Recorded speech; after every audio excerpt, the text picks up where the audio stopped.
Let's do it. 9:01, 9:02, 9:02. We're 2 minutes late. My hair's a little wonky today, too. And Ian, he's neither wearing a Christmas sweater nor a suit. This is But it is. Christmassy, and I put it to the audience to decide, to adjudicate, is this Christmassy or not? It's December 23rd, Tuesday, 2 days before Santa shows up. He's got the sled all fired up, I think. The reindeer have been fed. And the kids are waiting, all snuggled in their beds. Hey, that almost rhymed. Anyway, we got a really big show today. Actually, we do as well, too. And Ed Sullivan, respect. Big business with connections sees rising profits. Well, Canadians pay the price. Heard that too many times. Canada headed for economic winter while the sun shines in America. Canada, Polyev gets in front of second coming of climate religion. Get ready for that. Another investment banker joins Carney's team, and Quebec not happy. Smuggled guns the problem, yet $750 million to get your legal gun. More government waste, fraud, corruption, incompetence, you pick. Big business, Albertans will get a say on separation. Resources on fire. BC real estate in question. Auto pen deemed illegal. And Biden wants a closed border. Who would have thought? And the wind is not blowing, at least profitably, in the United States of America. And the world prepares for war. All that and a lot more on the Really Big Show. Canada's best undiscovered, independent show on the internet. News commentary. Follow, like, subscribe. We'd love to hear from you as we wrap up 2025. We got lots to talk about today, though. We're going to start off with the economy. Canada's GDP shrank. The economy shrank 0.3% in October as lumber industry plummets 7.3%. You can see that in the graph there. All the stuff. Canada's largest drop in 3 years, and offset by a 2% increase in September. The decline was driven by a 0.7% shrinkage in good producing industries and a 0.2% contraction in services sector. Manufacturing, meanwhile, shrank 1.5%, while wood manufacturing cratered 7.3%, the largest decline since April of 2020. We got the best deal ever. Best deal ever. Amazing that he still claims that. It's even worse if you break it down to even more granular detail. It's even worse for sawmills, a category that they have, which is sawmills and wood preservation. That was down 9%, which is just, that goes back to COVID, the last time it was as bad as that, April 2020. And as you know, people who were around then know, everything just stopped, didn't it? It was like that was like the death of everything. So to go back to that, usually Statistics Canada doesn't even include COVID when it tries to like give you a comparison. It usually doesn't even include it because it's just too extreme. But here we are.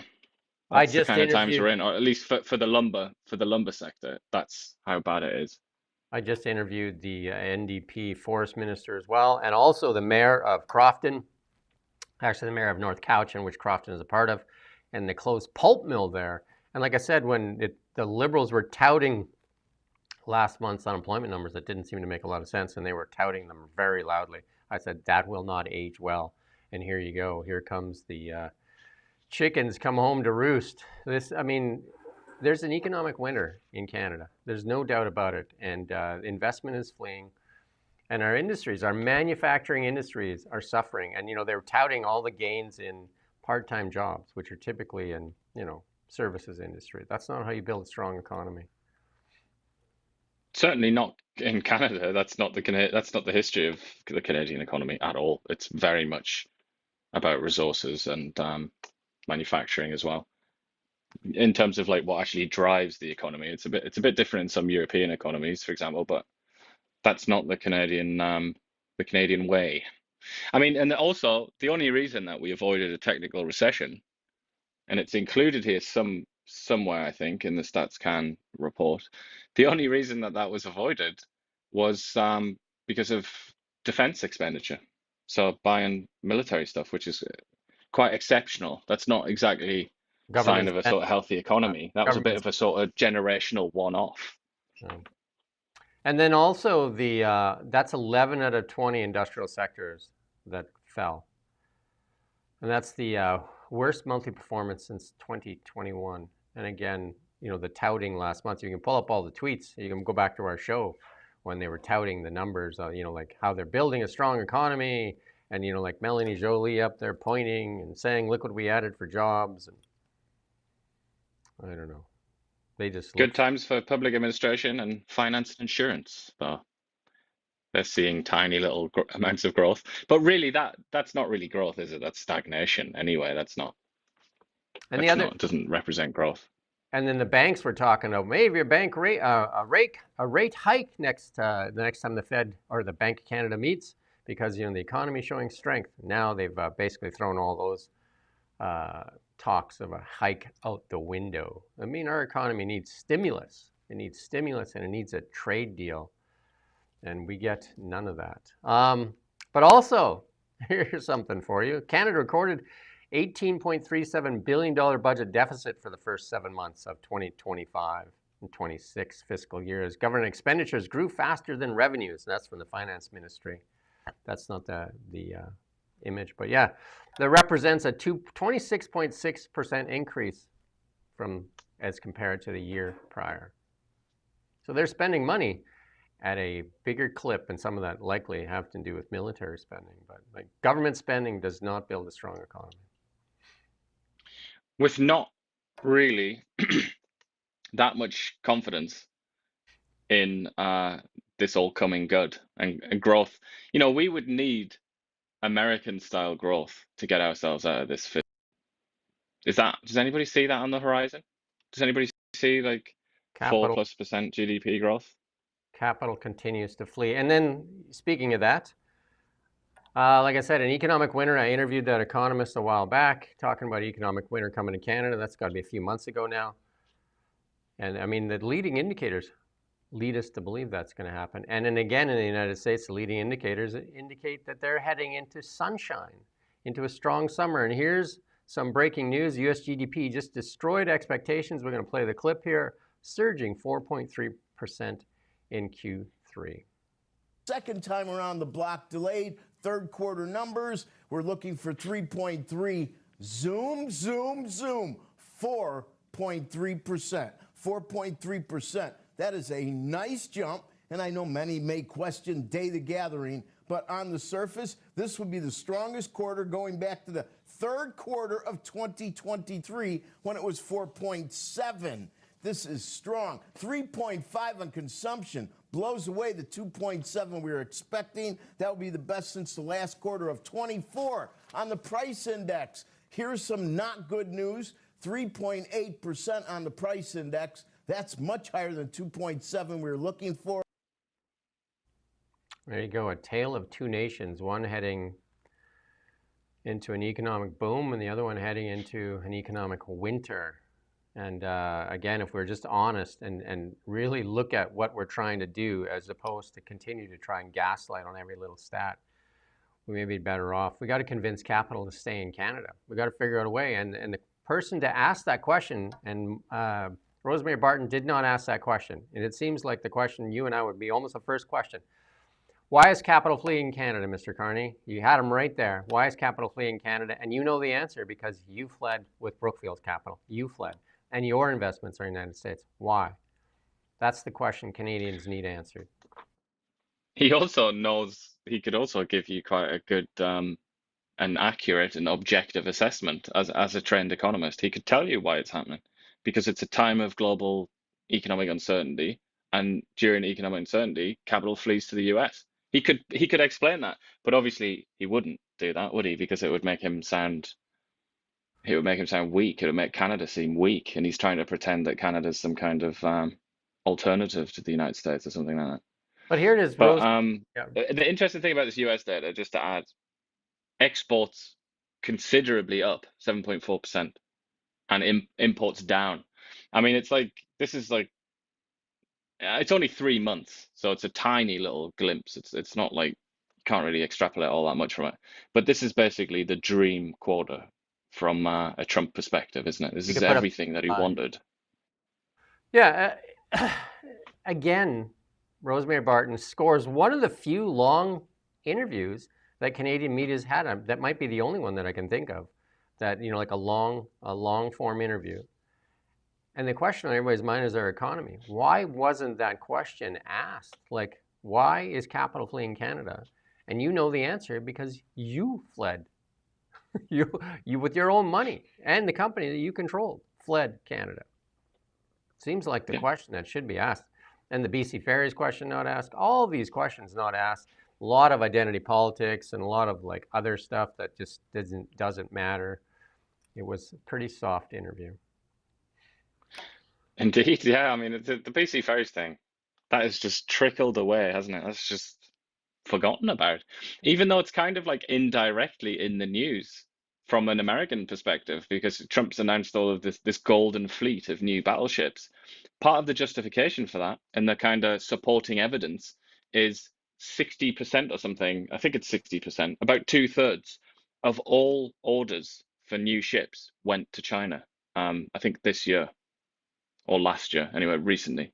The most recent data shows 2/3 of all orders went to China. So it's kind of the Americans are freaking out about that to the extent that we've now got Trump announcing these new ships to be manufactured in the US because they need to get back into the shipbuilding habit as we sort of seem to stumble towards some kind of massive war.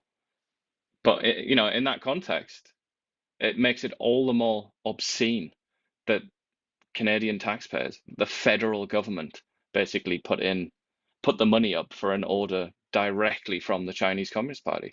I mean, you'd think that that would be a headline dominating scandal, wouldn't you? Like just for months and months and months, but it's gone. And the other question that the state-funded broadcaster, they didn't fail to ask it. They kind of asked it. Rosemary kind of asked it, but in a very soft way. The question should have been framed more like, you ran One Canada about building one Canada strong, bringing Canadians together, bringing the provinces together. They've never been more further apart. They're fighting amongst each other. We have two provinces now that are talking separation. How much responsibility do the Liberal policies of the last 10 years bear responsibility for that? And then also, in your current 9 months, how much responsibility do you have between the provinces fighting with each other and also two separatist movements going on at the same time in Canada? That separatist movement as well is directly attributable to Mark Carney's election win and the fact that it's a Liberal government and the things that Liberal government has said and done. And we can say that because the lead proponent said exactly those words. He said, "We're doing this because the Liberals and Mark Carney won the election, and we don't like their policies." So it's like you direct attribution. You can give it directly to Mark Carney, and yet, I mean, the more I think about that Rosie Barton interview, actually, the more outrageous it is, really, isn't it? That she just didn't ask the most fundamental questions. Like, literally, the end of Canada is a prospect next year. And it's just like, no, let's not ask about that. I think I'm going to ask him, do you like this job? That's what she's going to ask instead. That's what she did ask. And then, again, yeah, I know. Why don't you give us some time? And we don't even need the full $1.55 billion. You know what? You can choke on the $1.55 billion, keep it, and just stop giving it to the CBC, and we'll do that interview for free. Because it's up to him. He decides whether or not to consent. I've requested an interview with Mark Carney and been ignored. I got a response saying, "Oh, I'll have a look at this," by his little media girl, saying, "I'll have a look at this at some point." Nothing, no response. Similar to what happened with Guilbeault, similar to what happens with Mark Miller. So they just withdraw consent, and they only give interviews to predictable interviewers, predictable people like Rosie Barton, because they know that it's not going to be hard. They're not going to be asked anything difficult. They can sit the night before and write down, just purely guess every question that she's going to ask. That's how predictable she is, and that's how easy it is. There is no way they can do that with a couple of people like us. And Joe Biden, in that case, just write the questions and hand them to them to ask. But you don't even have to. That's the thing, because it's so predictable. And I'm saying that as somebody that has worked in government communications, as they call it, just like basically trying to bamboozle the press. You do that. You try and guess what they're going to ask. And it is so easy with Rosemary Barton. Hence, that's the only people that Carney wants to do interviews with in Canada, at least. Brian Lilly got Pierre Poilievre to sit down, and he asked questions. And we're going to talk a lot about this in the coming days, and we've talked a lot about it in the past on the second coming of climate religion. And this time, the New Testament is going to be all about CCUS and methane. And then again, do a search on the internet. You're going to find Brookfield heavily invested in that. And we also talked yesterday about that company, the second company that's come to Alberta now with CCUS technology, Carbon Capture USA, and that one yesterday. They're coming for 75 cents on the dollar. They're making sure they're offloading all the risk onto you, the taxpayer, and then they're going to reap all the profits. What a beautiful thing. But we're going to listen to Pierre Poilievre being interviewed by Brian Lilly talking about carbon taxes. Let me ask you about the Alberta MOU. You guys came out pretty hard against it. Premier Smith says she likes it. Do you give her some credit for getting... Give her plenty of credit. To be clear, what we're against, I'll tell you what we're for and what we're against. Okay. We're against the industrial carbon tax that the federal government is imposing on Albertans. Which is why it wasn't in your motion. That's right. We didn't want to move a motion supporting a tax that drives up the cost of building homes and producing food and hurts our industry at the same time. So we're against that. We're in favor of getting rid of the Liberal production cap, the Liberal electricity regulations. That's a good thing. And on the pipeline, obviously we want a pipeline. We just don't believe that Mark Carney is sincere in his reversal on that. He opposed the original Northern Gateway pipeline, as did his party, which killed it. And he can't even, and he has simultaneous right now Liberal MPs who tweet out their opposition to the construction of a pipeline to the Pacific and basically tell their voters the pipeline will never happen. So we wanted Mr. Carney to start speaking out of one side of his mouth and say, do you support approving a pipeline to the Pacific? We'll put it in a motion, vote on it in the House of Commons. He voted against the pipeline because that's where he really stands. Premier Smith the other day. That's good. I mean, 9 months, we still don't have an answer. Is there a pipeline? I mean, again, what Pierre says is accurate there. One day you'll get, we're building a pipeline. And the next day, no, we're not. Or you get the other MPs saying we're not. I have no idea. It's a mess. And I think it was that interview. He did another interview with some podcaster, didn't he? I can't remember who that was. Some woman. Lane, And Jasmine Lane, yeah. That's it, yeah. And he highlighted the absurdity of the situation, frankly, and how nobody really knows anything. It's just it's a basket of question marks, really, isn't it? But yeah, sorry, I'm just thinking about what we were saying earlier about Mark Carney not giving interviews to people who are unpredictable. This is another example of a Canadian politician that refuses to sit for an interview with anybody that might ask a question that he cannot predict. Brian Lilly is obviously an intelligent and astute political observer, but he's very friendly to the Conservative Party and to Pierre Poilievre. He's self-avowedly sympathetic to their cause. So even if he might ask some good questions, and he does, you can basically get through it, predict what he's going to ask. That woman that you just mentioned, it just fawns over Pierre Poilievre, and it's just, there's just absolutely no journalistic integrity or anything there. That's just a couple of friends having a friendly conversation. Jordan Peterson, he sat for an interview with, much the same, with a lot more abstract sort of stuff thrown in. And then, other than that, he will sit with CTV or CBC again.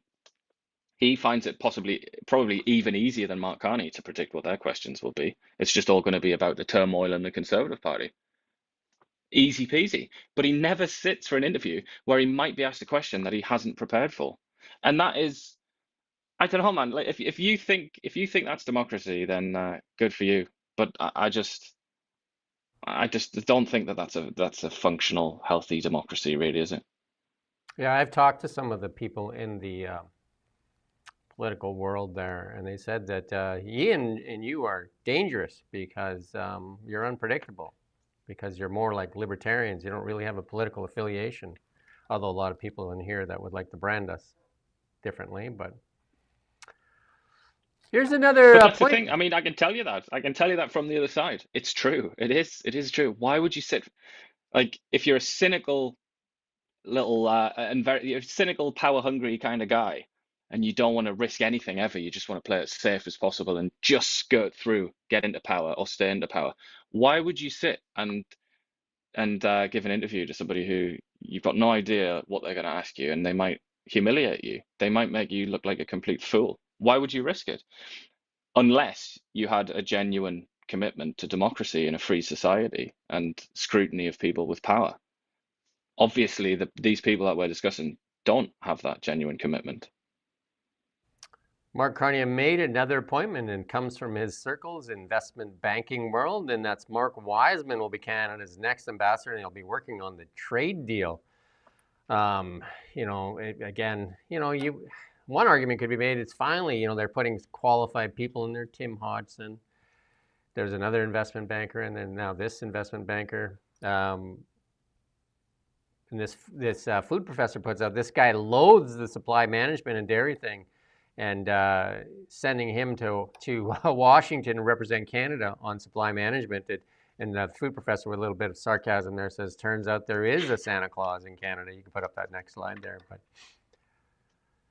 But yeah, I mean, he's going to sit with Dominic LeBlanc and negotiate the Kuzma deal and see if he can get more stuff done. And, he is an investment banker. But, a lot of people also say that he was the border czar, one responsible for the influx of asylum seekers, terrorist suspects. I mean, that's what some of the critics would say. And he does have claim to fame on that 100 million population for Canada by the year 2100. That was one of his. Yeah, it's still in that organization, the Century Initiative. That he's going to have to disavow that. Mark Carney's going to have to disavow that.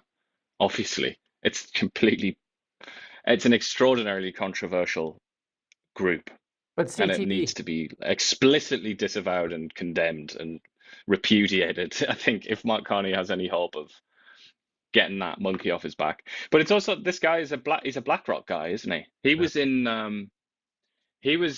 the pipeline to be the head honcho of BlackRock. That's basically why he's available, per se, because he was condemned for his adultery, I believe, within BlackRock, and they turfed him, and now he's kind of in the market for a job, and this is his job, I guess. But yeah, that the madness of that. I mean, even the BlackRock thing probably is also going to be a monkey on his back. That's going to have to be explained and contextualized. I don't think BlackRock has many fans, particularly on the left. That's like a real BlackRock bugbear and of the left, isn't Vanguard, it? definitely BlackRock and Vanguard. Again, with real estate too, similar to Brookfield, buy tons and tons of residential real estate. And they're some of the biggest landlords in the Western world, and they're ruthless as landlords as well. And they've also, I mean, there's a fight back in the United States right now to take away voting rights from BlackRock and Vanguard, because you buy your shares through there, because it's a fund, you put your money in there, and then they vote your shares in there. They want to put in a rule that says you have to give them permission. Right now, they just get permission unless you object to it. And they're the ones that were pushing all this ESG and everything like that. So they were the big leaders in that, because they had trillions of dollars under their management. So they have huge say in these corporations, huge voting rights. But we're going to play this other clip here. The next one, actually, and this is Quebec not happy. We'll play the next clip there from CBC there on Quebec's response to the appointment. We're looking for it here, but because supply management is like a sacred cow for Quebec. Despite, as we just discussed, the reporting that has been out there about Wiseman, certainly we know that now we're getting the official reaction as well. And part of that is a statement that has been put out by the Bloc Québécois, in which, and I'll read a part of it, and in which the statement, they say not only did the Liberals promise the impossible by claiming they would resolve the trade crisis in a matter of days, but they are now sending a Quebec opponent, they say, to be the spokesperson in Washington for supply management, softwood lumber, aerospace, aluminum, fisheries, and all the sectors specific to the Quebec economy. What do you make of that statement from the Bloc? And certainly we know that there have been remarks that have been made by Wiseman, which we've reported on in this program, in regards to supply management that Quebec is taking issue with, that the Bloc Québécois is taking issue with. Well, I would think this is expected in terms of reaction from the Bloc. Obviously, Wiseman having had past comments and past work with respect to substantially increasing immigration as an opponent of the supply management of the dairy sector, which is big in Quebec. So I think this is expected. It's also, I think, just another repercussion of Mark Carney and Steve McKinnon really not having put in any work over the last several months in order to build some bridges with the Bloc Québécois in the House. You're also seeing that, obviously, in the stalled House agenda. And, I mean, in terms of just Liberals and federalism in Quebec, some comments around the decline of the French language from Mark Miller recently, the departure of Stephen Guilbeault from cabinet, some of the challenges the provincial party is facing. It is turning out that 2026 is probably going to be a pretty challenging year for the Liberals and for federalist parties in Quebec, especially in the lead up to the Quebec election. So this is not going to help the separatist movement in Quebec, and the no answer on a pipeline not going to help the Alberta separatist movement. So it's all coming to a head, isn't it? It's all, you can hide things like this. And this is true even of one's personal life. You can hide away and you can ignore the big things for quite a long time, but eventually they'll come crashing through the window and they will take control of your life. And obviously, Quebec has been this open wound for so long in Canada, and it's been ignored. And the Liberal Party has kind of got on the back of it and ridden it to victory, hasn't it, on a number of occasions? But it is going to explode in their faces. It's just a guarantee. And then we have to see where, because with it being a simultaneous Alberta-Quebec separatism question, at the same time, the Liberal Party is going to have to kind of make a decision there, because if you pull one of the levers, then the other one explodes, doesn't it? It's like and you can't do them both at the same time because they're fundamentally in opposition to one another. So yeah, it is a big problem. I'd also compliment that newsreader there on her nice Christmassy attire, quite similar to mine. One of the things that I don't know if anybody's picked up on in the news media is Mark Carney is clearly surrounding himself with people he knows and has worked with in the past. And that started with Evan Solomon, who was his art dealer when Evan Solomon got fired from CBC for selling art while he was Bank of England governor. And then Evan Solomon then went to work for Diana Fox's Carney Company, Eurasia Group, and then ended up running for an MP and is in charge of AI for some strange reason. But then Gerald Butts was surfacing around all these, and he works for Eurasia Group as well. And then how many other appointments has Mark Carney made that come from the investment banking community? And one could argue, hey, at least these people are qualified and know what they're doing, but I don't know, because like the sheer incompetence of what we're seeing. We're going to show you some of the incompetence later, or is it just greed? You decide. You have your say. But here's the food professor saying, Pete Hoekstra was the first senior diplomat to inform Canadians that we were imposing tariffs on CUSMA-exempt goods. And that was when, I think, that interview with Jasmine Lane, and then Carney and them pulled those tariffs off right away as soon as it was brought to light. But, I know that you're no big fan of Pete Hoekstra, but... Yeah, he's not an independent human being. Basically, he's just like an automaton, isn't he? He's been programmed by Trump. He's just a pathetic man who has absolutely no power, no sort of individual, no agency. He's just like this sad tool. And whenever he's asked a question, he's always just like, well, you heard Trump say, and Trump says this, and Trump's gonna, it's just like, okay. But Yeah, I mean, he's a fool, isn't he? But whatever. He's put there by somebody that does matter, which is Donald Trump. So in that sense, I guess he's kind of like indirectly important, isn't he? You have to take his temperature now and then.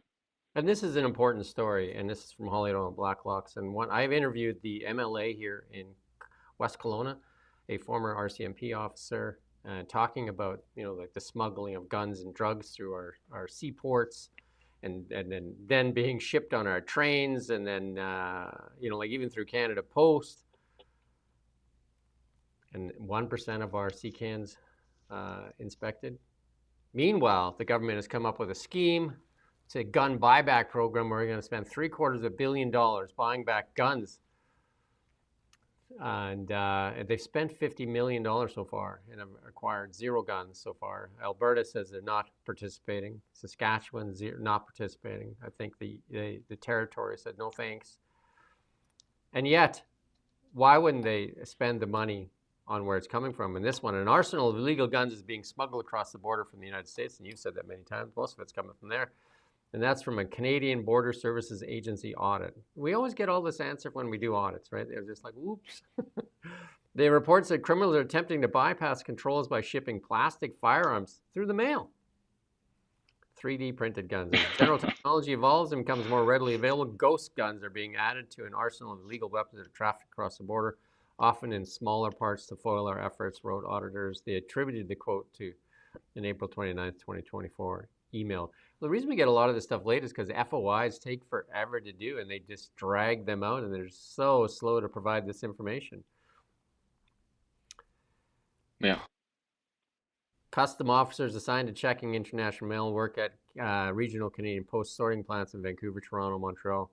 Across all 3 mail centers, we observed most of the inspection lanes and primary examination were fitted with an X-ray machine to help eliminate the risk of releasing mail. It's plastic, so it doesn't get picked up. But what they did get, though, was 68,338 firearms by mail. Canada Post doing work, and they got their raise. We're going to talk about it later here, though. Auditors complained that while local employees at mail sorting plants used ad hoc methods for spotting suspicious goods, implementation and effectiveness of the policies to address gaps and risk are not overseen and monitored by national headquarters. There's no oversight, monitoring controls to check for instances of non-compliance. Lost the monitor again. I want to check the back there. New audit did not estimate the number of contraband firearms smuggled annually.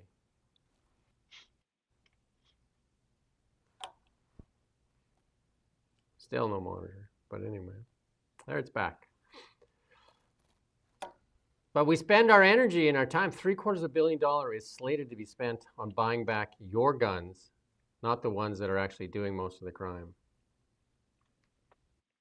And also, it's not going to, as we can see here, it's not going to prevent bad people that want guns from obtaining them.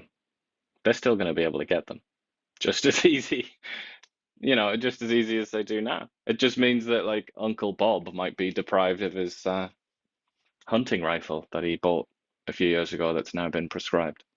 Well, you tell us whether this is fraud, incompetence, waste. I don't know.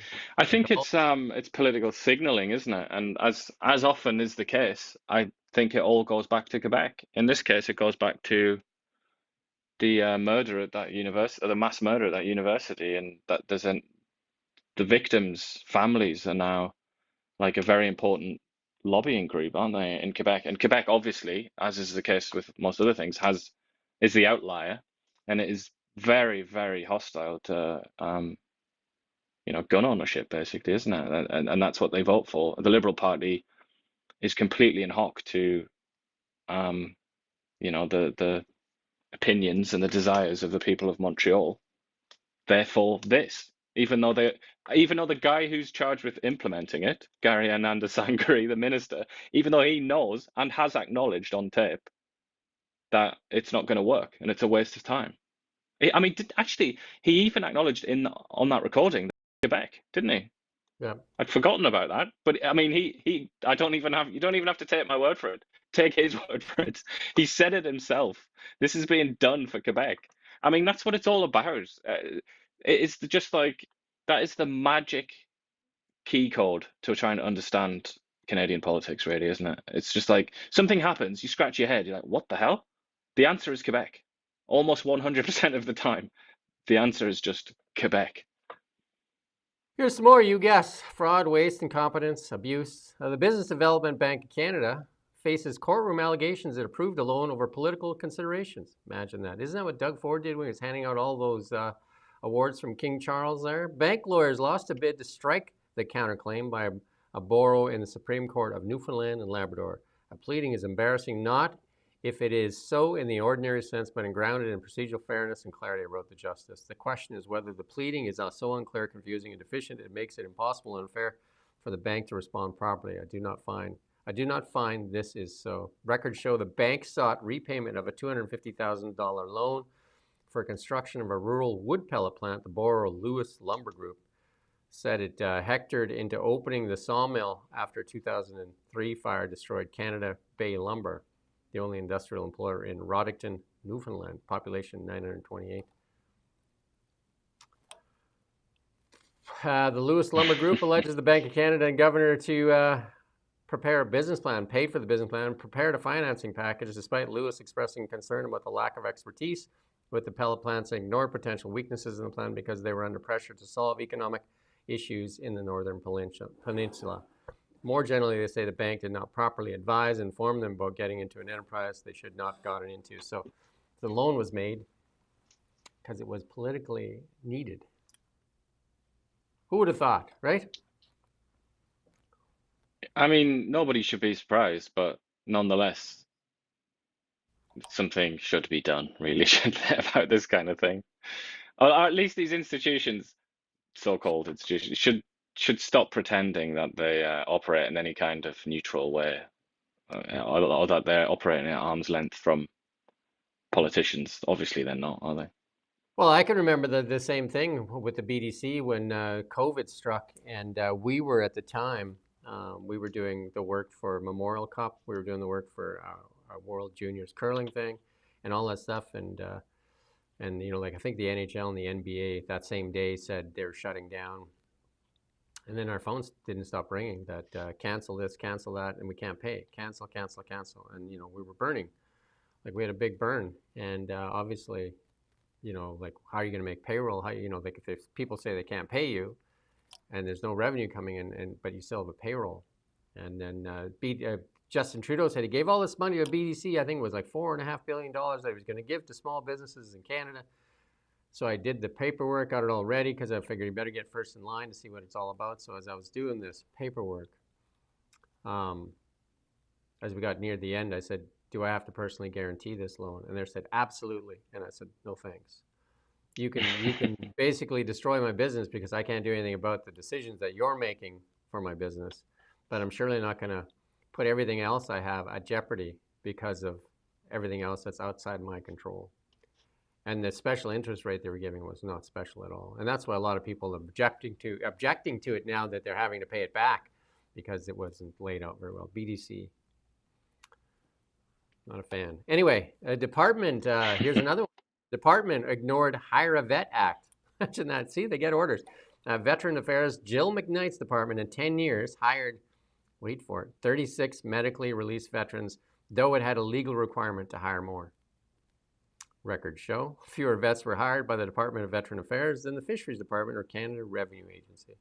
And these guys are the ones supposed to hire vets. But hey, the Fisheries Cabinet disclosed the figures in the industry tabled in the Senate.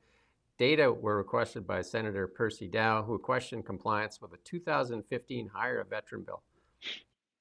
Since 2015. What happened in 2015 again? Do you remember? What was that? Something big definitely happened. I just can't put my finger on it, but something massive Remember must when have happened. Yeah. the leader of that party said that there's not even enough money for a veteran for a wheelchair? There's just no money. Said. I was in a town hall. But there was plenty of money, and millions to, I think, Vietnam for climate, gender equality rice or something. I can't even. Yeah, gender equal rice. That's a big deal. And Chinese, what was the Chinese one? Cultural development or something? Helping them with their human rights violations, yeah. Yeah. The inquiry from July 1st, 2015 to this past September 30th A total of 1,532 medically released veterans were hired by federal departments and agency, but not by this department. The largest quota, 590 job seekers, were hired by the Department of National Defense, by the Department of Employment and Canada Revenue Agency, and Department of Fisheries. And Veteran Affairs bringing in the rear, 36. Fisheries had 37, CRA 51. But they're the ones that are supposed to hire. Veteran Affairs Department, over the same 10-year period, increased its total payroll by just 66%, but no room for a veteran that they were supposed to hire. Hey? It's just so ironic that it's literally the Veterans Affairs Department as well. It's just, you can't even make this stuff up. It does. It almost feels like it's made up, but it's real. Like so many Blacklock's articles, it just seems like fiction. It feels like that it's satire or something like that, but it's real. Like, this is like how this country is governed. It's governed like a satirical TV show. And I'm sure if you watch the committee hearing there, she would be very sanctimonious in her answers too, right? Defending her record of 36. Wow. And if you want sanctimonious answers, this one here we talked about yesterday, like a part of a Monty Python skit, as other people are picking it up, and Roman Baber here, the MP. We can now manufacture straws, but we can't sell them to Canadians. We can only sell them to Americans. Think about that for a while. We get to eat paper straws or smash our teeth on metal straws instead. Yeah. Have some glue. Yeah, the metal straws that are the breeding ground for bacteria. It's all good. But I mean, we're saving the planet, aren't we? So just think of all of those like turtles that we're saving. But we're still manufacturing straws because we want to blame the Americans for killing the turtles. I take it, right? Is that how it works? We manufacture the straws, yeah. them, and then point our fingers at them and say how horrible you are. Is that how it works? Precisely. I think somebody's mocking my bushcraft abilities. Your what? Don't agree with that, mate. You should see me with a bow drill. I know what I'm doing. Try me on. I worked out in the bush.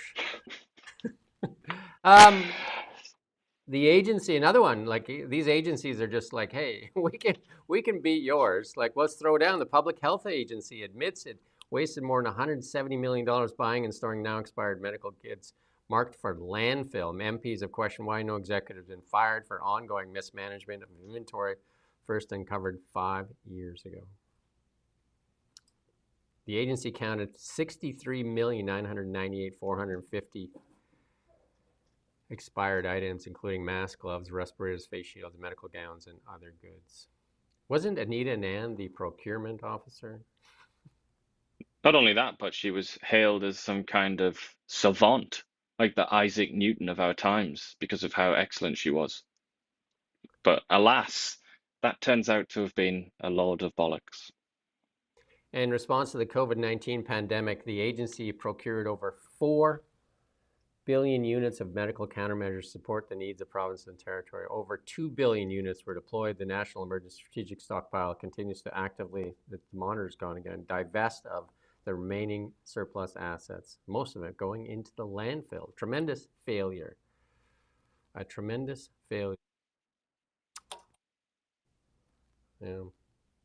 But she got promoted. She's now the, what's her amazing job now?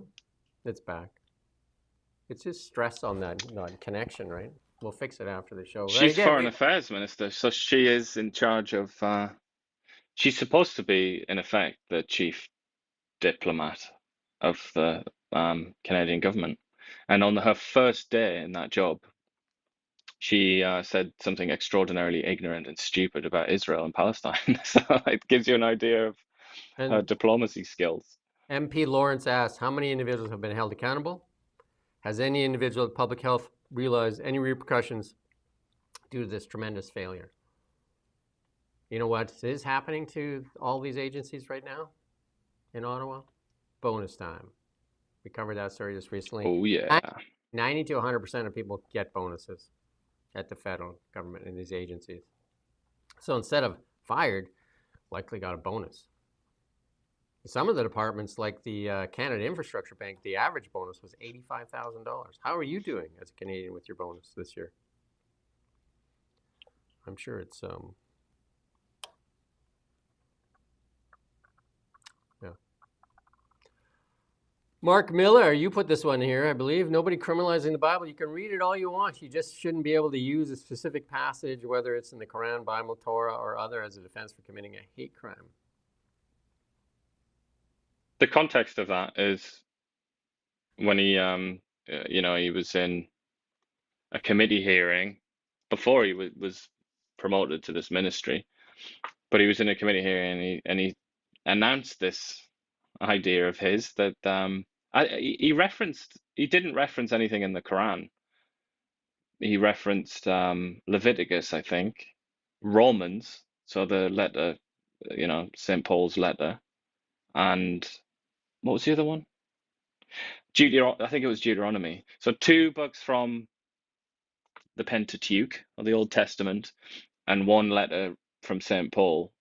And he said that those are his examples of like potential hate speech contained within them. I mean, what do you do with someone? What do you do in this situation? Like those texts, I mean, particularly those texts, they're so crucial, so important. They are basically the foundational texts of our modern moral system and how we see the world. They're so fundamental. And then the Quran, obviously, is even more so, even more important, even more foundational in the Arab world, in the Muslim world, just absolutely everything. Israel's a more complicated one, or the Jewish world, but the Torah is still very obviously massively important, central to Israel and the Jewish people. But it just, what do you say to somebody that says something like that? Mark Miller also likes to talk about himself as being like a pretty sort of hardcore Christian. He tries to advertise his piety from time to time. But how could you say, I can't square the circle. How can you be a true believing Christian and yet have such a conflicted relationship with St. Paul, particularly St. Paul, like in effect the creator of Christianity? I just can't, it just doesn't, the Lego pieces don't go together in my mind. Don't understand. You don't understand what he's getting at. It's so I don't know. That's my insight is I don't know. I don't know what is going on with this guy. Okay. But I have a feeling that politics come before his religion anyway, put it that way. Let's remember he was also the immigration minister that oversaw the 1.5 million people that poured into Canada there, and that we're going to talk about some of that later. And when questioned by a reporter, the Mark Miller called him a racist. So Canada Post and the Union reached.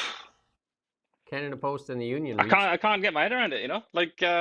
So if we read out, let's say, to one of our commenters or something, good old Lightning Rod, we read out a passage from Romans, from a letter written by St. Paul or attributed to St. Paul. We read it out and it was about homosexuality because I believe Romans is where that homosexuality is discussed. Does that mean that Mark Miller would send the cops around? Do you know what I mean? So that's no defense. I think we just need to let that linger for a little bit, like what that actually means, that just how insane that is.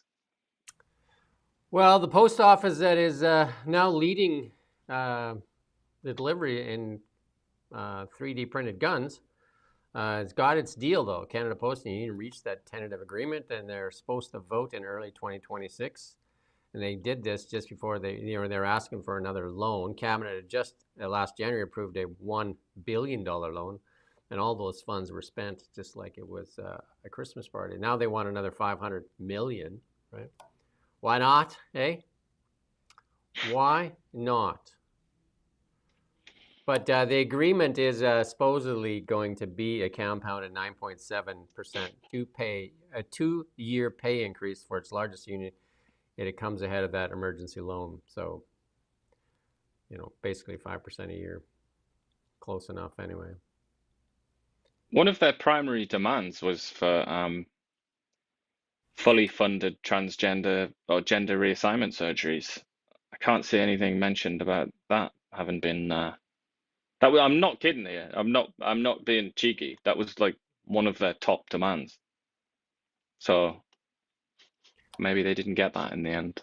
And then remember Jason Jacks with the comments, stupefying, unsustainable, shocking, and they went after him, and they went after him big time. Like, I mean, CBC went after him, all the government corrupted, crippled media went after him, and they even went out and got old experts to say how terrible he was. Well, it looks like they got to him, because now he's saying that, maybe he said the words were just too harsh, and he said his comments maybe were totally unnecessary, branded them a mistake, which generated a great deal of media coverage, and he said it was a learning opportunity.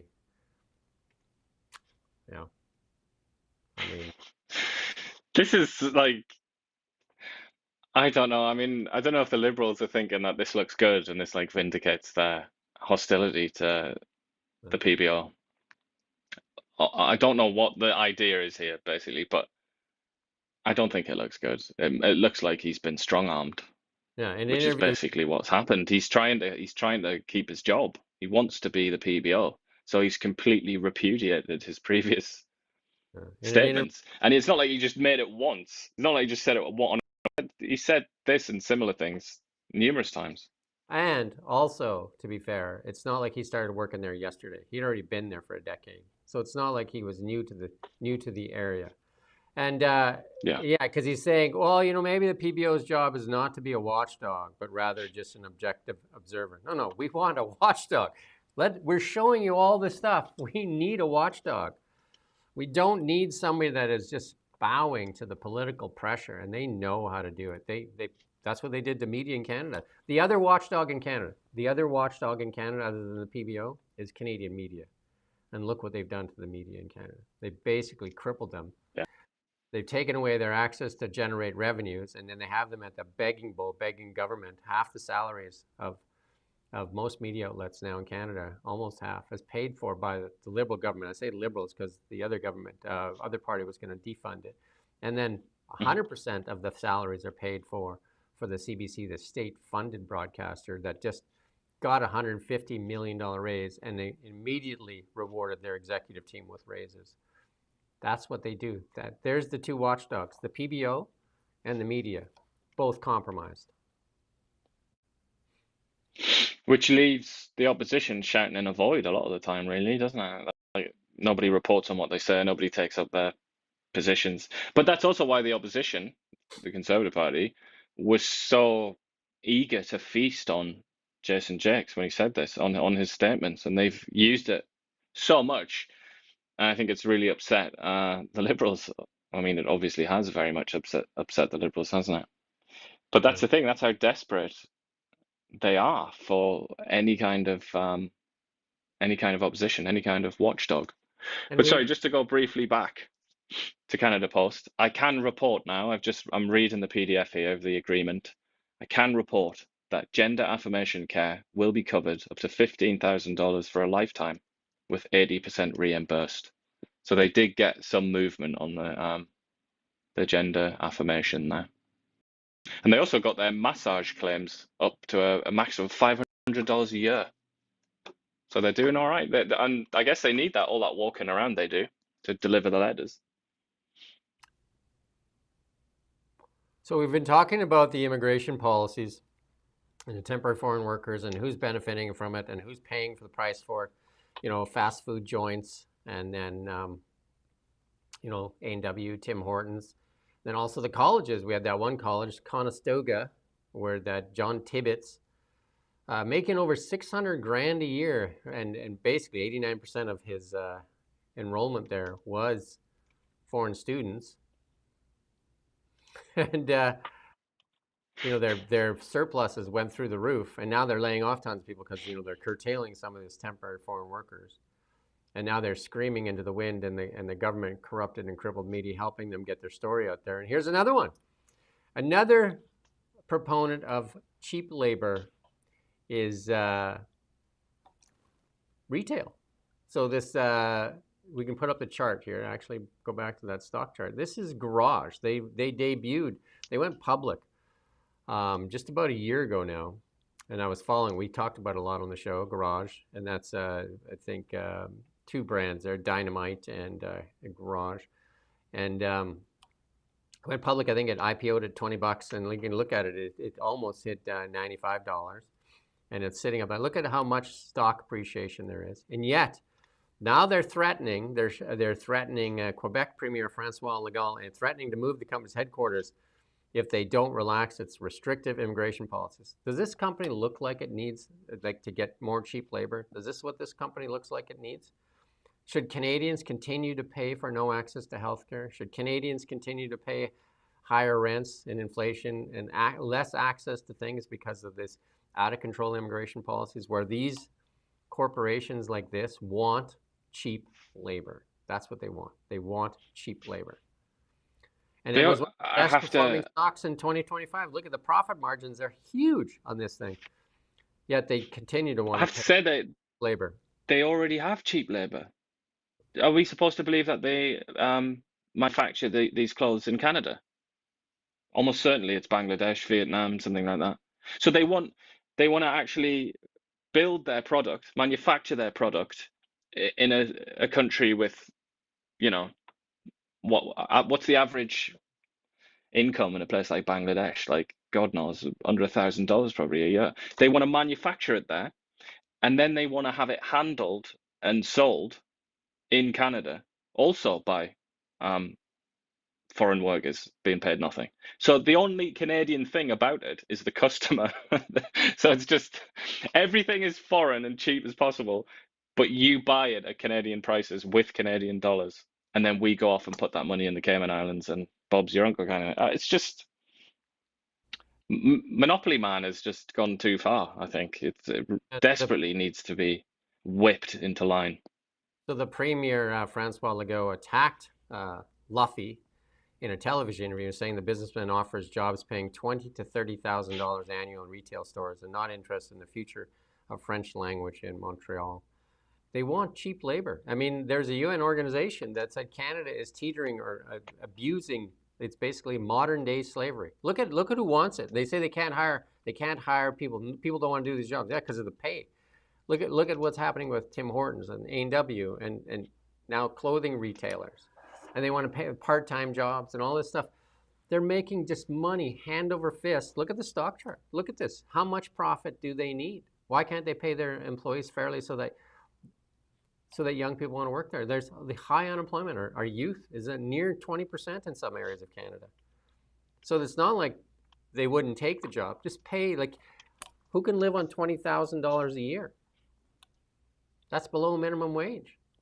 Well, the way they see it is, that's a like upper middle class salary in Bangladesh, and that's where all their stuff gets manufactured. So the people that sell it should also be happy with that. This is nothing more, nothing less than class warfare, basically. It's just, instead of it being some fat bloke in a top hat, you know, like what's his name from It's a Wonderful Life? Can't remember his name. Potter. It's not like Potter or Scrooge. Instead, it's some like trendy looking dude who's Canadian and has lots of like fashionable left wing or liberal opinions. But it's still Scrooge. What else is this? Their entire business model is based on exploiting foreign workers and arbitrage, as we talk about that a lot, don't we? It's just arbitrage. We'll manufacture it here where the salaries are tiny, and we'll sell it here where the salaries are higher, and we'll sell it for loads of money, and we'll get rich. But now it's like, that's not good enough. Now we also need the people that package it and sell it in the stores to earn nothing and be foreign workers imported into Canada. They don't want to pay the price. They don't want to pay the salaries to these people to earn a decent living. So who pays the price for this? The average Canadian pays the price because of their need for cheap labor. They pay it with no access to health. Millions of Canadians don't have a family doctor. Millions of Canadians don't have a family doctor. They pay for it in so many different ways. High unemployment, rising rents, food inflation, all these things, because we've taken in way too many people that our system can service. And that's been said over and over and over again. And what is the liberal answer to this? Racism. And then, are their hands actually clean? Turns out Melanie Jolie's husband is also playing in the same game.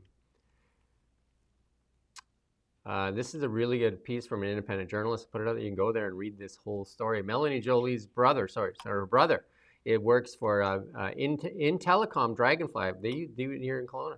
Dragonfly's cheap foreign labor scheme, while Canadians lose jobs in Canada, both bleeds billions. And this is another company here in Canada that wants super cheap labor, and they've got tons of Amazon contracts here, right? Telecom Press now operates Dragonfly Shipping outside Quebec as one of Canada's largest last-mile delivery providers, handling hundreds of thousands of packages every day for Amazon and other major online retailers.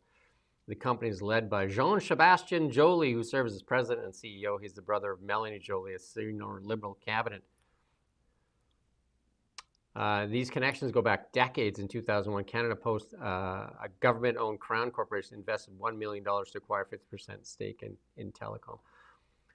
So there you go. And then Anita Nan's husband is also connected to many things, including that bridge deal. Cheap labor.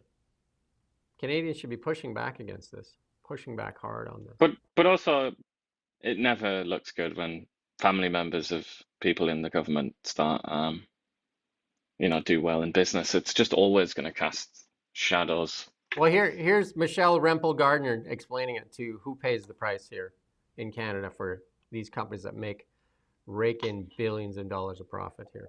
Mr. Speaker, the Liberals invited millions of migrants into Canada, knowing full well they didn't have the economic and social infrastructure to support them. Now Canada has a massive housing crisis, endless healthcare wait times, and countless Canadian youth without jobs. Newcomers themselves aren't to blame. It's the Liberals who misled everybody about Canada's capacity to absorb millions, especially under their government's economy-killing policies. Millions of people are now in Canada with expired or imminently expiring visas. How is the government going to ensure that they will leave? Good question.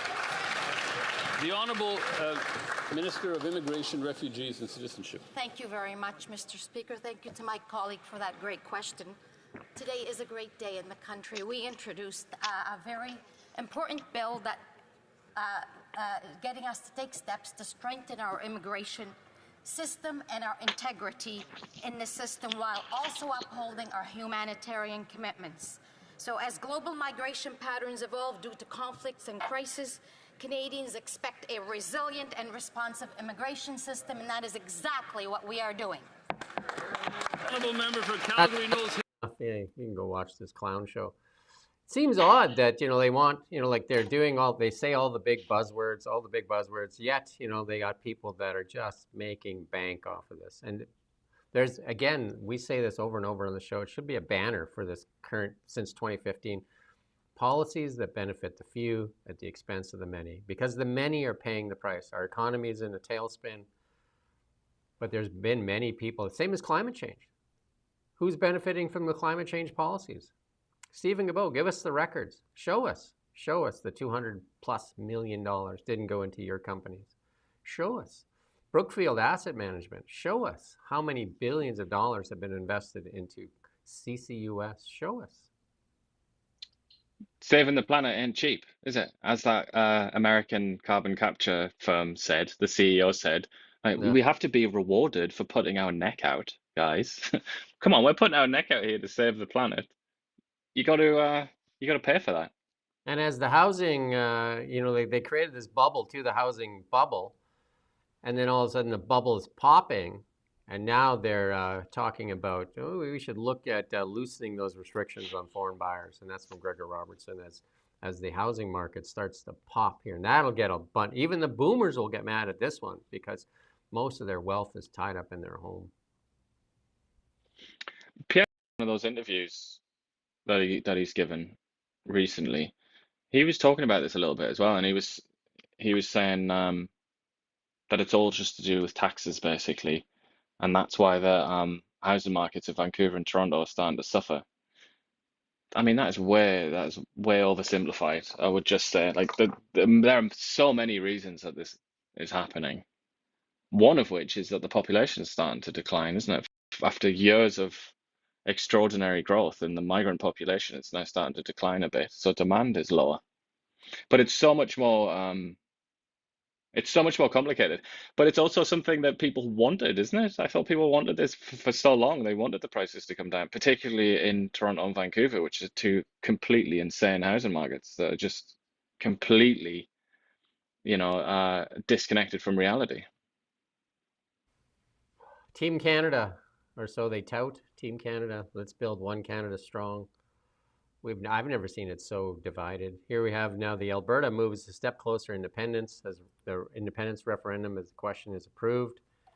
And the proponents of the plebiscite now have 4 months to collect 178,000 signatures in favor of a vote, after which Albertans will be asked, do you agree that the province should cease to be part of Canada and to become an independent state? At the same time, what's happening in Quebec is, obviously Yves Blanchette, the Bloc leader, has always said that they want to separate, but then it looks like the next provincial government will be a separatist government in Quebec as well, and lots of pressure.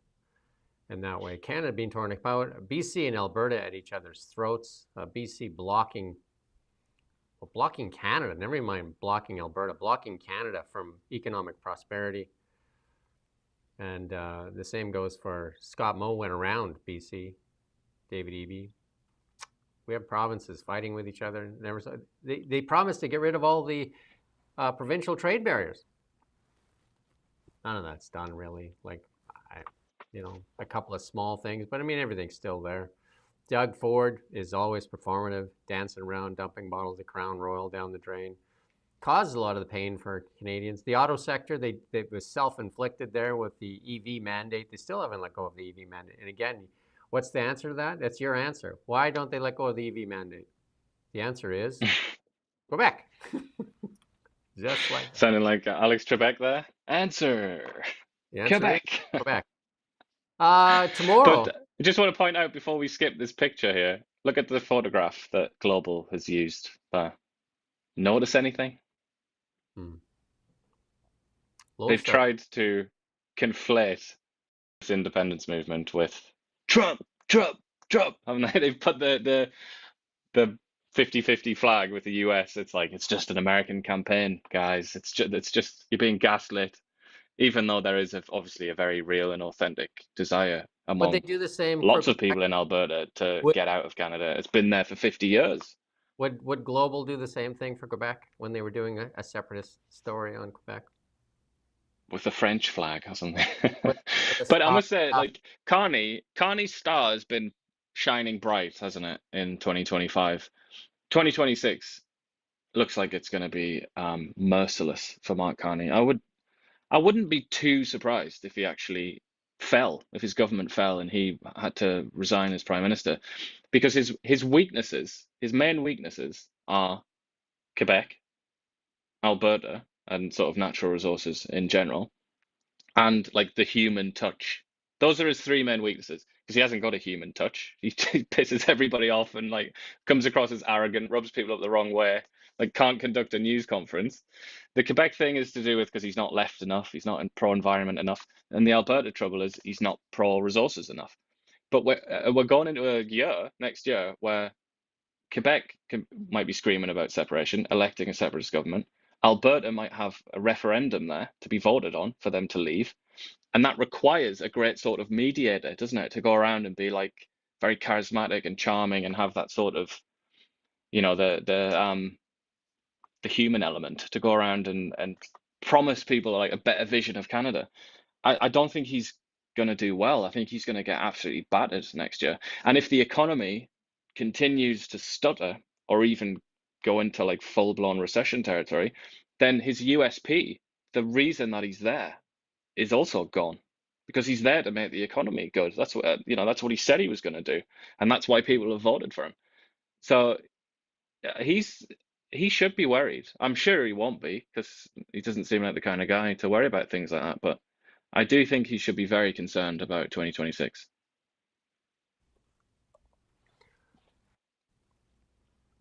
This time around, though, they won't have Jean Chrétien, a French-speaking Canadian, to hold Quebec in. Do you know what I mean? That was a very tight vote. What was it, 49-51, I think, that vote in that separatist referendum? It was very, very, they voted. And they had, well, it was actually 50.5 50.5 to 49.4. It was that tight. It was like on the wire. And they had Jean Chrétien as the prime minister, who was, like one of the most respected prime ministers by most of Canada at the time. But he was And French very charismatic. and very charismatic and very French. Very French. Yeah. Um, Well, primarily so, like, kind of famous for struggling to speak English that well. But I mean, then you got the Clarity Act, haven't you, which is supposed to be this great protection.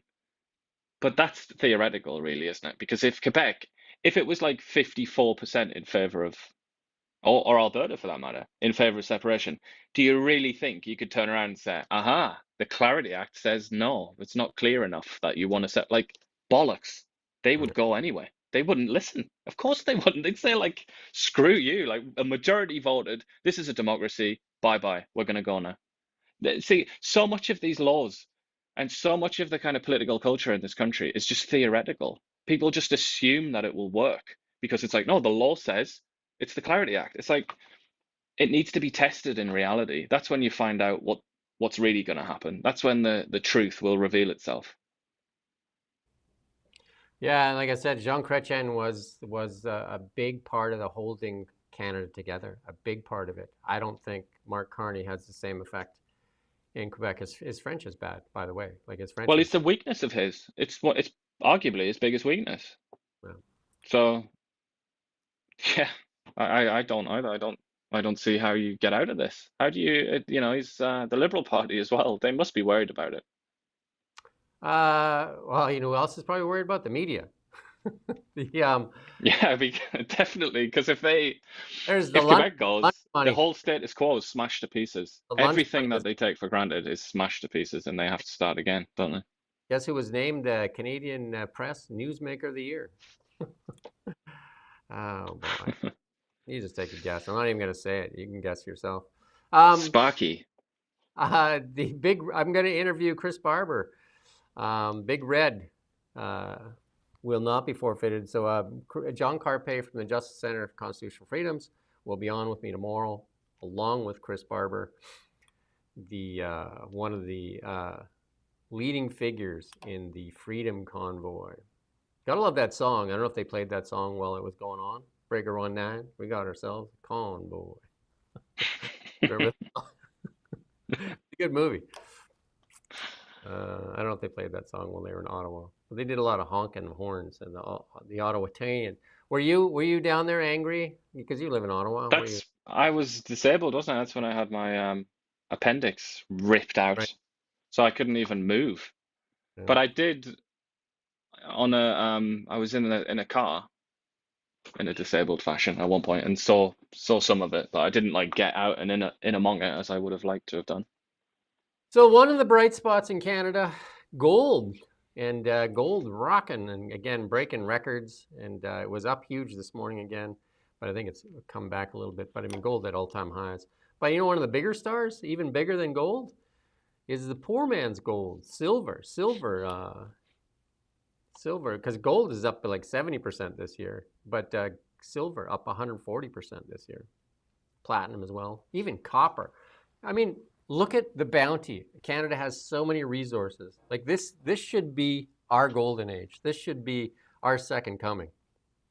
Copper, gold, silver, lithium.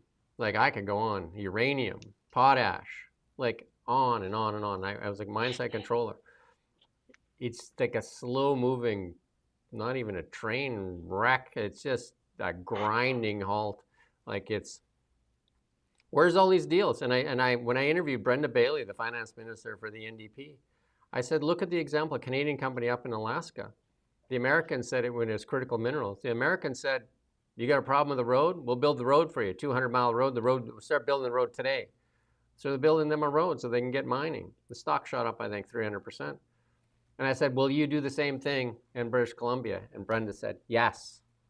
That's been, a few months? Where's the yes? Because they'd be touting it. I don't see it. Where are we doing? Like, and again, in BC, who would invest billions in a mine when you have this big cloud hanging over your head with Dave Eby with the DRIPA stuff? Like, who's investing billions of dollars into a mine site where you could lose it tomorrow?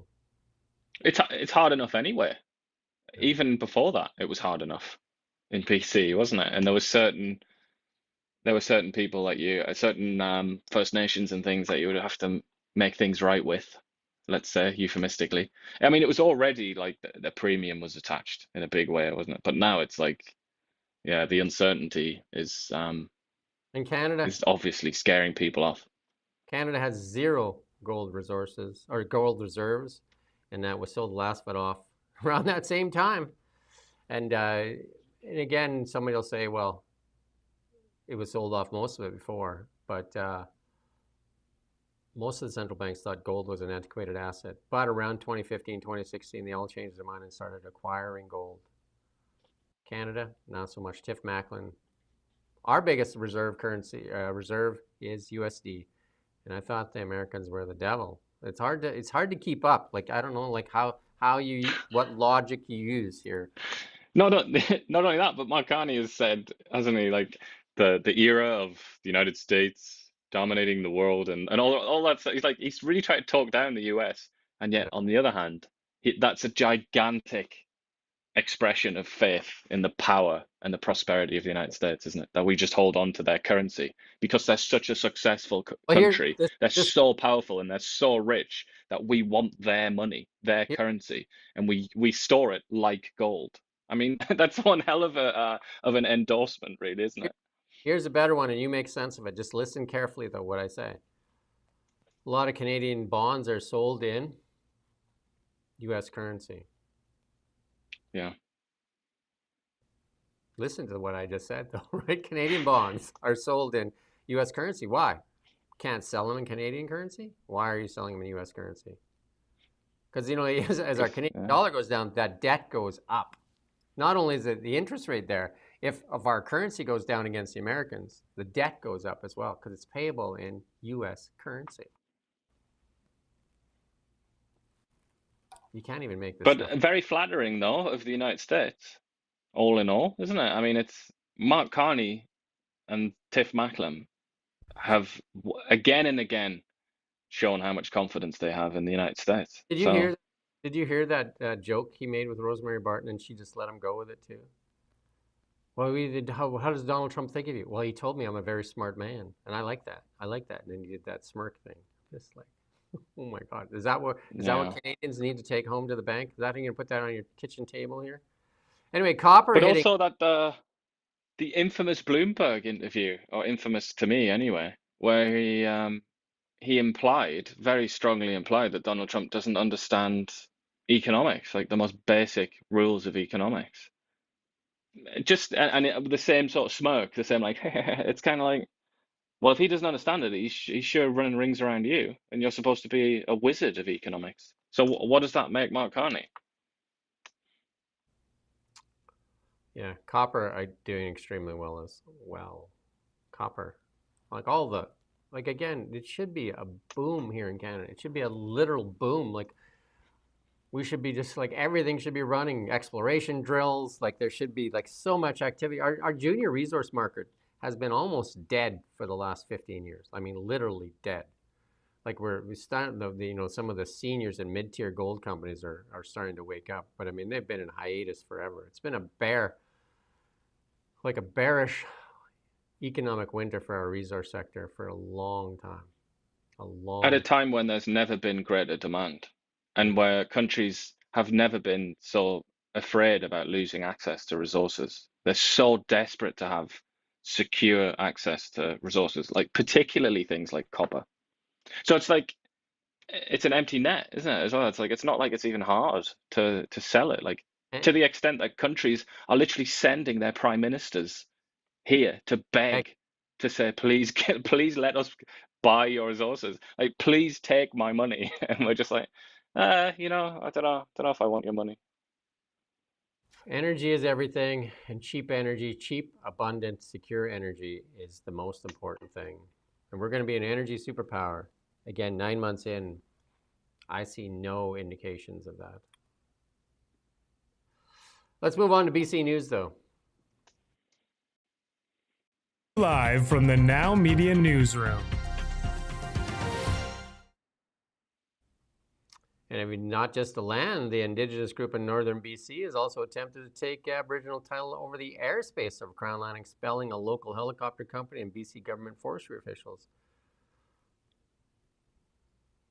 But Ottawa says no to that. So I don't know. Like they need to find an answer to this, because like who's going to invest in British Columbia? It's going to be an owl province soon. And you know what I mean by an owl province? Like who will invest? Oh, owl. But the thing is, like I've said it, like as I see it. You know, I'm obviously not in any political party or anything like that. Don't have anything to push, no agenda. So I feel like free enough to say. I feel like the way that this will be solved is with sort of moral clarity. Just come out and say, this is Canada, this is British Columbia. It's one country, one province. There are not going to be multiple sovereignties here, because no country in the history of the world has ever worked where there have been competing sovereignties. Obviously, like surely that doesn't even have to be explained. But for so many reasons, nobody is willing to do that. So this is just going to keep going on and on and on and get more and more crackers, more and more insane. What about like space? Are they going to send a letter to Elon Musk and say, I saw one of your satellites above the unceded territory of whatever. Like, get that stuff, get the shadow of that satellite off my land. This is why land and clear laws surrounding who owns land. It's why that is literally the first ingredient to a successful civilization. You can't have anything without that. You can't have an economy. You can't have a peaceful society. You can't really have a democracy. Nothing works unless there is clear ownership of land and it's protected by the law. I mean, to think that we've gone back, we're retrogressing so far that we're sort of like pre-medieval now. It's just, what do you say? What do you say to it? And then even in Kelowna, things have slowed down. Potential buyers and sellers hit the brakes on the Kelowna housing market for a couple of reasons, though, too. And it's one of the promises that the feds made as well was they're going to remove the GST off first-time home buyers. They're going to remove that GST off first-time home buyers under $1 million. Well, they still haven't done it, so people aren't even building homes.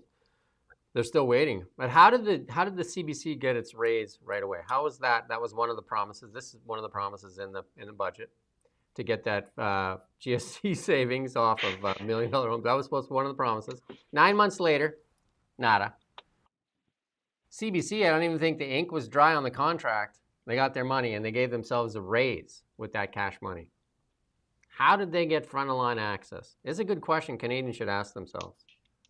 Because, as Mark Carney said, CBC is the most important of Canadian institutions. More important than the institution of the family and the family home, obviously. Here's a former leader of the opposition here, John Rustad, former leader of the Conservative Party, has a little bit to say on Trevor Halford, the interim leader of. Do you believe Trevor Halford can stabilize the caucus? Trevor Halford was right-hand man of Kevin Falcon. He is a BC Liberal through and through. And so he is pretending to be a conservative, and I think he is more conservative than it is anything else. But that seems to be what caucus is looking for. So my hope is that caucus will unite and not be divided. And if that's the path that the party goes, that's the path the party goes. Certainly not the path that I was wanting to see the Conservative Party go, but it is what it is. Perhaps we should reach out to John Rustad. I interviewed him like 5-6 times when he was running in the election, and then after that, nothing. He interviewed lots. Well, you interviewed him before he was cool. Now we can interview him after he's cool. We just couldn't get any during the cool bit. After he was cool, is that what you're saying? Was cool? Before cool? And then not during cool, but after cool. Yeah, after cool. I'm going to reach out. Why not? We did reach out to Kevin Falcon when he went dark, but I don't know if Kevin Falcon has come out of his house yet. He flew away, didn't he? Flew the falcon's nest. We got some international news here.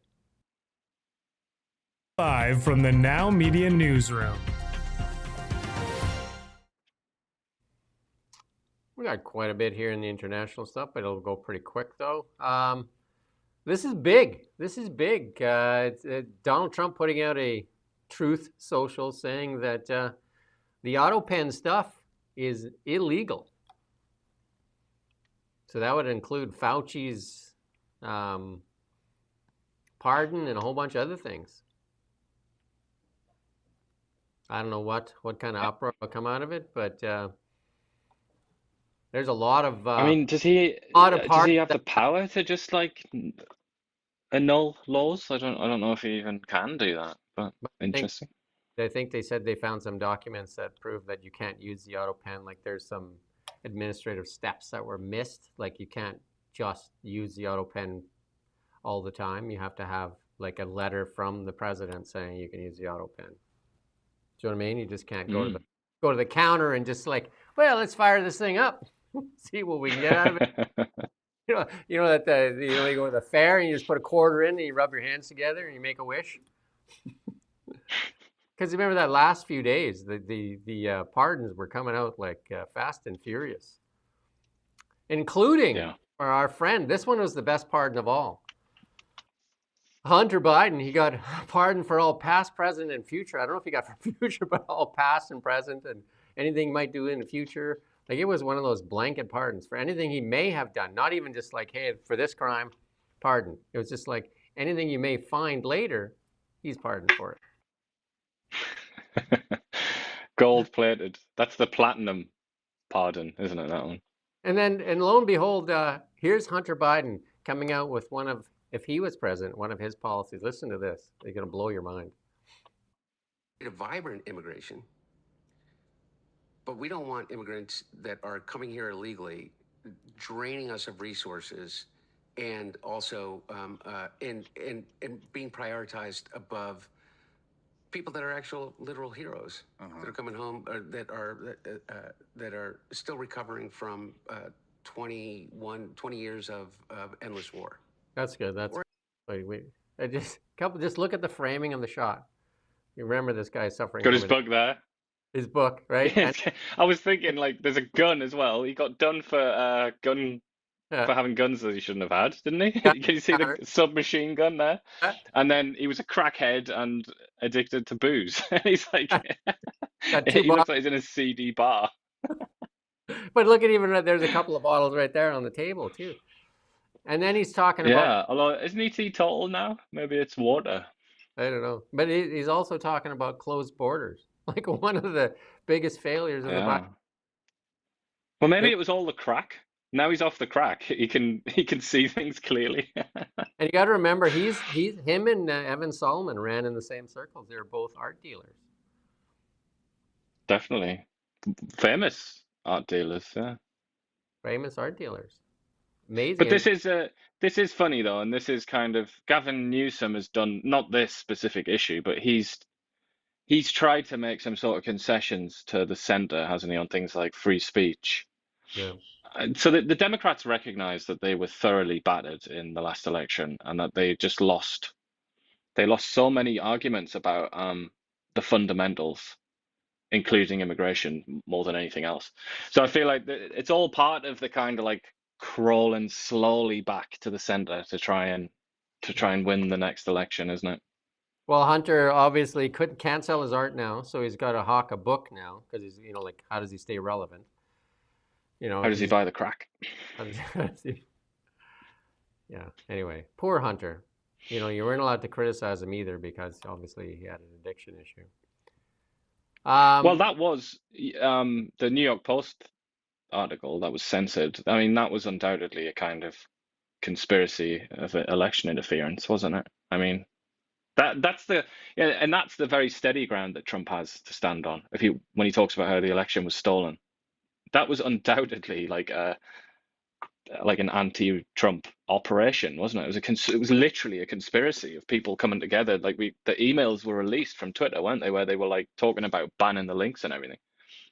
So yeah, I mean, you were banned from criticizing him. Like, you really couldn't do it anyway. Good news for David Eby and Wab Kinew. There's going to be massive sales on wind turbines in the United States as they close them all down. Offshore wind is the most expensive form of electricity in the country. And now they're saying and the White House put out a piece, effective immediately, leases for large-scale offshore wind projects are being constructed in the United States will be paused due to national security concerns. So wind turbines on sale. Referring to New England there, the Americans have their own little pipeline scandal in New England, don't they? Because they're not connected to, I think it is Pennsylvania, as Doug Burgum says here. They're not connected to like the most abundant or one of the most abundant resources in the whole country there, that sort of Appalachian area. It's just like so strange that they didn't do that. But yeah, that's obviously what that's a reference to. And here we go. The White House putting out another piece. The Navy's new class of large service combatants, the battleship. And then they had a lot of press conferences on this the other day that they're investing big. You alluded to it early in the show that the Americans are going big into shipbuilding. And we talked about it many times on the show, how important a Navy is for your dominance in the world. Like if you don't have a Navy, I mean, the English Empire built on a Navy, French, the Spanish, and then the Americans right now really control the high seas, if you want to call them the high seas, right? Control the oceans, control the world. Canada, pretty much. Canada sends its shipbuilding to none other than China. China. We haven't done this yesterday. Well, let's do it today. Let's pull up the CBC website because we covered off a lot of stuff that was like, the big story has got to be the policies that benefit the few at the expense of the many, and that is the temporary and foreign workers stuff that's going on. And do we have any of that? We got Ryan Weddings, drug ring, flu, Epstein again makes the top of the page. Kuzma,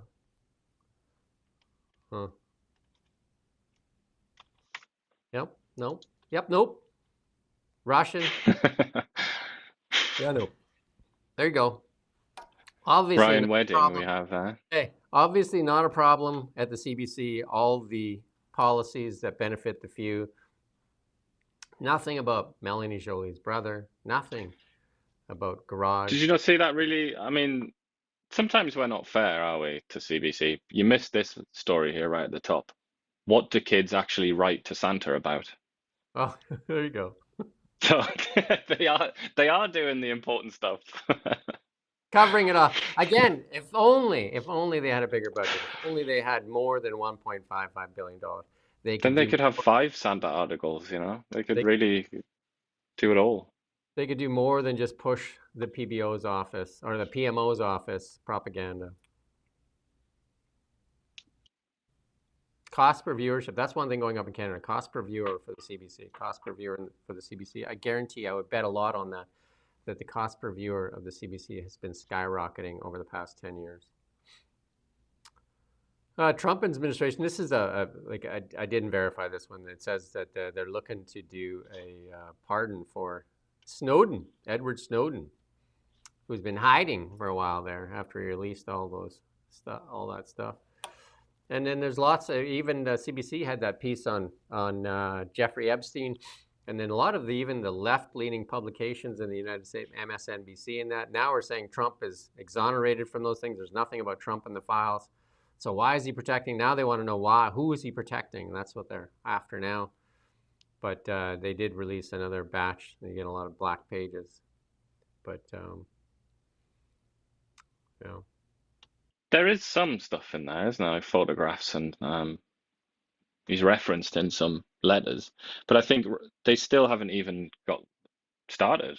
You know, there's just this massive, like, disorganized pile of documents. The left media is basically saying there's nothing in there. I don't know what they're looking at. But I don't think they've looked yet, but we'll see. Chicago, a hotbed, because that's where Trump is talking about sending people in. Chicago is like if you want to talk about left, that seems to have It went left of left, like it left. I don't know, like left of left. And here's some people in a town hall meeting saying they're done paying taxes. Listen to this. This is pretty interesting.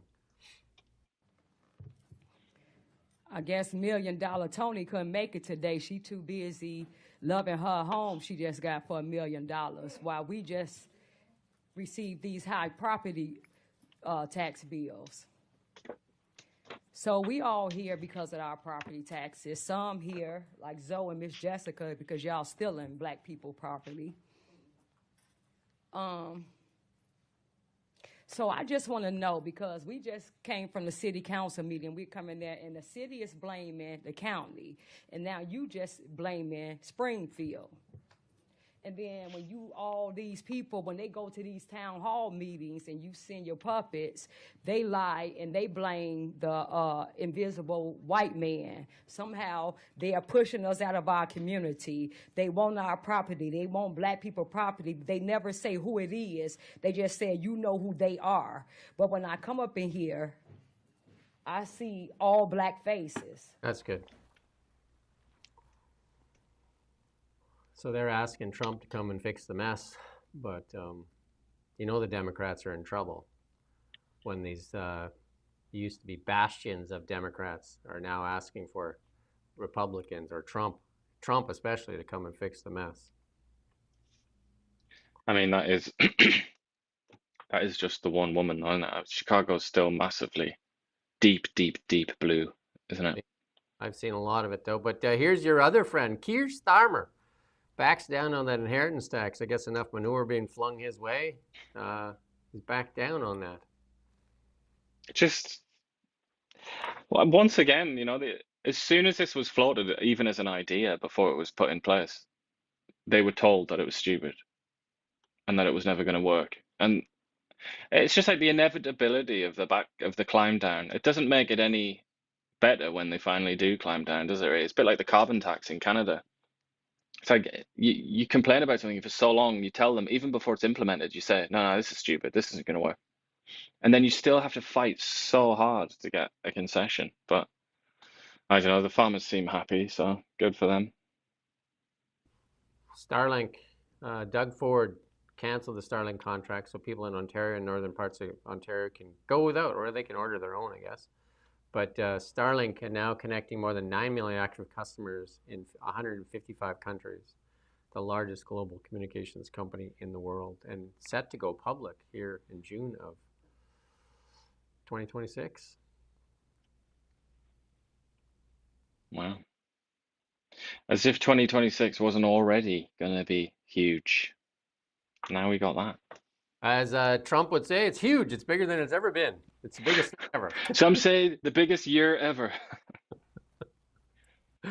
And then here's your friend. You talk about her a lot. She's now moved off climate religion, and then she got arrested under the Terrorism Act for holding a sign which says, I support Palestine action prisoners, I oppose genocide. So she was detained. I wonder if she was going to do that. You remember when she was detained in Israel and said that they were treating her poorly? Well, she still had her phone and everything. But they wouldn't let her they wouldn't let her say goodbye to her friends. Like how poor, how shocking. They wouldn't, while you're under arrest, they wouldn't go talk to your friends. Well, these people here, Palestine Action, has been prescribed as a terror group. That's the organization, if you can remember, that it climbed over the fences of a military installation in Britain and damaged aircraft and other sort of military equipment. So it was proscribed, like banned and under the Terrorism Act.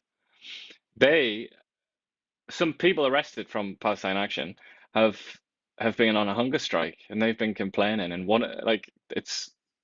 you shouldn't laugh at people who are very hungry, but I suppose they did do it to themselves. But they're complaining about their mistreatment, and they're saying and we couldn't even get into the gym on this day, and then we were trying. It's like they're talking about things that are just like luxuries in almost anywhere in the world, and they're just like they're whinging on as if they're like persecuted, and it's they just lack any self-awareness, as does Greta Thunberg. But the thing that a lot of people are asking, and I immediately asked this, she was arrested in Britain not so long ago. So she's not British, obviously. She's from Sweden. She came to Britain, came through, immigration, customs, whatever. Proceeded to commit a crime, was arrested, and then released. Now she's done it again. Like, how many times do you go to a country, or how many times do you have to go to a country, commit a crime before you're banned? But Like, surely she's got to be a candidate to be banned from Britain. if you do a meme in Britain, you can spend 30 months in jail. And she also did that in Italy. She dumped, I think it was dye in the Venice there, into the water In the system. canal, was it? Yeah. And again, Bill Gates and Greta Thunberg, two big flag bearers, if they were the Olympics, two big flag bearers for the climate religion, have moved on to other things. Bill Gates, not Bill Clinton. Bill Clinton's got other things on his mind. Bill Gates, Bill Gates has moved on, said that the world's not going to blow up or whatever and come to an end.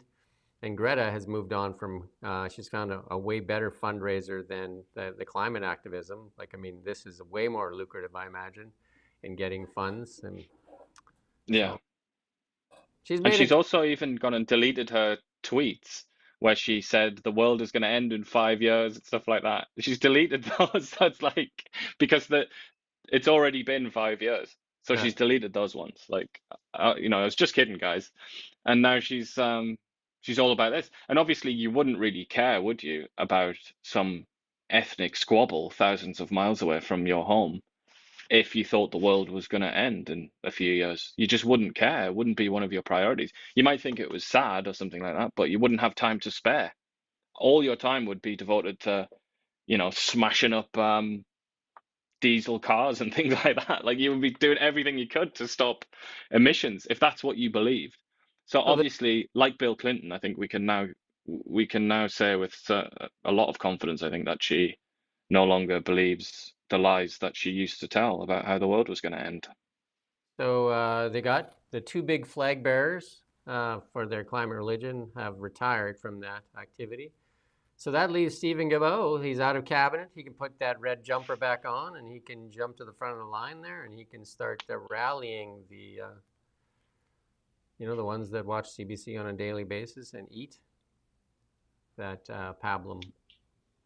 Even the people of Quebec now, if polls are to be believed, in favor of expanding fossil fuels. So I don't know. Like, who does Guilbeault represent now? Who does David Eby represent now? They sort of represent their own ever-diminishing echo chamber of extremists, don't they? And that's a good way to lose elections and lose power, if you sort of recede from the majority and find yourself in these small little extremist communes. So we're near the end of our show. We got one thing left to show you. We're near the end of the show. We're going to be back tomorrow. Ian and I will be back tomorrow on Christmas Eve. And then we're going to help Santa get off so that he can spread Christmas joy. Hopefully something shows up in your children's stockings and, get him down the chimney and away he goes. And on December 24th, we'll be here Christmas Eve. We will not be here because Bob Cratchit there says that he can't work on Christmas Day. He wants the whole day off. So Bob Cratchit is going to take the full day off on Christmas Day, and then also Boxing Day we're not going to come in because there's just too much fighting going on Boxing Day. And then that actually comes from boxers. I get it. Believe it or not, it's not punching. I used to think it was boxing. Well, I think if it was Black Friday, it's more about the punching because you're fighting over the stuff. The better sale is definitely Black Friday over Boxing Day. But anyway, Boxing Day, we won't be here 25, 26. We won't be here. And then we're still up in the air on the following week. We definitely won't be here for New Year's Day. But then the Monday, Tuesday, Thursday, Friday, I think. Ian's off for sure. And then I might do the show with Andrea. We're going to see what her schedule's like. And then Ian and I will be back in the saddle, ready to rumble. What's the date for that? I don't know what that date is. I got it right here, I think. That will be January 5. We'll be back to normal programming. And we'll leave you with this final thought for today, and then we're back tomorrow. We'll have a Christmas theme tomorrow, maybe. We got the Tim Hortons thing there, if we haven't, maybe not. But again, the policies that benefit the few at the expense of the many. Like, if we look at that stock chart for Garage. Like, I mean, they're making money hand over fist, like literally hand over fist. Same for with Tim Hortons, A&W, and that. They don't want to pay fair wages, or what the market will bear. I should say fair wages, what the market will bear. Because if this 20% unemployment for youth, and they refuse to work at Tim Hortons, there's other things going on, though, because the Tim Hortons that was bought, 4 of them were bought, and then they fired all the staff because they were willing to work. They terminated them and replaced them. So there's something else going on there as well. So we shouldn't be subsidizing, especially public corporations, with cheap labor. And at the detriment of Canadians' access to healthcare, at the detriment of Canadians' like access to, like, we've lost the dream for home for young people. Like, we're selling out our youth for corporations so that they can make just enormous profits. And then Melanie Jolie's brother is part of that as well in telecom. Like, look who's delivering for in telecom. Like, they want cheap labor as well. It's just not right for Canada. Like, I mean, they want this cheap labor, and a UN organization basically said Canada's teetering on modern day slavery, and we're okay with that. The Liberals, like Mark Miller, if you questioned it, said you're basically a racist. They use whatever they can to spin. And where's CBC doing this story? Where is CBC? It's like as plain as day. It's like glaring in your face. Like 4 franchises changed hands in Ontario. They fired all the staff. Tim Hortons had to step in and say, you got to hire those people back. And how long will they work there? You know what I mean? They'll slowly probably just parse them out. And they say this is the same message that comes from Garage, Tim Hortons, A&W. So nobody will work there. Pay them more. Pay them what the market will support. Because I guarantee you people will work there if you treat them right and pay them a wage that they're willing to work for. Because they work in other jobs. Picking up garbage, doing other things, like Canadian youth. There's a lot of Canadian youth, so they put out resumes everywhere. They don't even get a call for these jobs. So something else is going on. Yeah. And it's not good for Canada. It's not good for people that can't get access to a family doctor. Somebody, just while you were saying that, somebody wrote, just got back from shopping. Is Canada still communist? I assume that is somebody taking the PP, because they think that we talk about Canada being communist. But so ironic that was written at that time while you were speaking about that, because that criticism that's basically a left criticism of sort of capitalism unhinged, basically, where it's like there are no protections, there's no guardrails. Because I've said this a number of times, Karl Marx and the early communists, they wrote, and socialists, they wrote with great passion and anger about how in England, the operators of the factories would go to Ireland, which was then like the equivalent of a third world country, and they'd get workers from Ireland to come to England and work for less money. And they would use that foreign labor to effectively punish native labor. This has been going on, like, this is at the core of left critiques of capitalism. So have that. That's our show. Again, we ask that you like, share, subscribe. Subscribe for sure. A lot of people watch it, don't subscribe. Just hit the subscribe button. That'll help us. And share it with your friends. We cut it up into several clips. We're trying to get more interviews. Again, we have Chris Barber tomorrow. We interview from the NDP. We ask for interviews with the Liberals all the time. The odd time we get one. I have interviewed Sean Fraser in the past. The odd time. We've asked Stephen Fear, like, I think we've sent 7 emails. One of our reporters, I've sent a couple. Not even a GFY. Nothing. Nothing. Radio silence. Anyway, that's our show for today. We're back tomorrow morning at 9 a.m. But I am back today, and this is a very popular show with Renee Merrifield with Beyond the Ballot. That'll be our last show, I believe, this year. Renee Merrifield with Beyond the Ballot is always a really good show. As I say that, I say thank you for watching Now Media. Live from the Now Media News.